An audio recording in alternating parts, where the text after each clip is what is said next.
आप सभी लोगों ने देखा होगा कि किसी पेड़ की शाखा को तेजी से हिलाने पर उसके फल नीचे गिर जाते हैं। तो आज का क्वेश्चन है कि किसी पेड़ की शाखा को तेजी से हिलाने पर फल नीचे क्यों गिर जाते हैं। इसका उत्तर वैज्ञानिक तरीके से जानेंगे।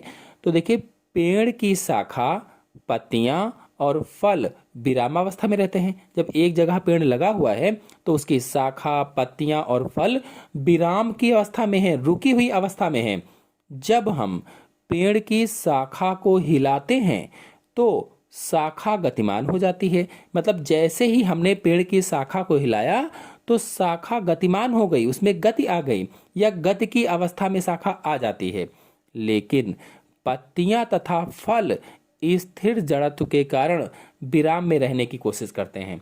यानी जड़त्व के कारण जो पत्तियां हैं, फल हैं, वो विरामावस्था में ही रहते हैं या रहने की कोशिश करते हैं। अतः फल पर एक बल लगता है, जो फल है या पत्तियां हैं उन पर एक बल लगता है, जिसके कारण फल टूटकर गिर जाते हैं।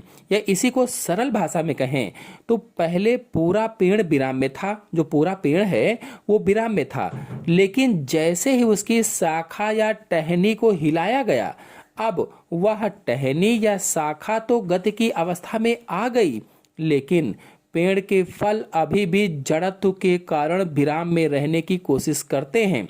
इसीलिए फलों पर एक बल कार्य करता है, जिससे वे पेड़ से टूट जाते हैं और गुरुत्वाकर्षण के कारण पृथ्वी पर नीचे की ओर गिर जाते हैं।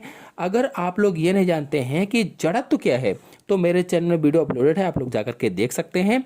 फिर भी आपको बता दें कि किसी वस्तु द्वारा अपनी विरामावस्था अथवा एक समान गति की अवस्था में स्वयं न बदल सकने की प्रवृत्ति को ही जड़त्व कहा जाता है। यानी विरामावस्था को और एक समान गति की अवस्था को स्वयं न बदल पाए, ऐसी प्रवृत्ति को ही जड़त्व कहते हैं। तो कुल मिलाकर के प्रश्न था कि किसी पेड़ की शाखा को तेजी से हिलाने पर फल नीचे क्यों गिर जाते हैं।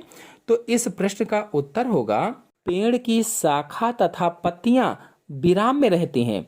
जब शाखा को हिलाते हैं तो शाखा गतिमान हो जाती है तथा पत्तियां स्थिर जड़त्व के कारण विराम में रहने की कोशिश करती हैं। अतः पत्तियों तथा फल पर एक बल लगता है, जिसके कारण पत्तियां और फल टूटकर गिर जाते हैं।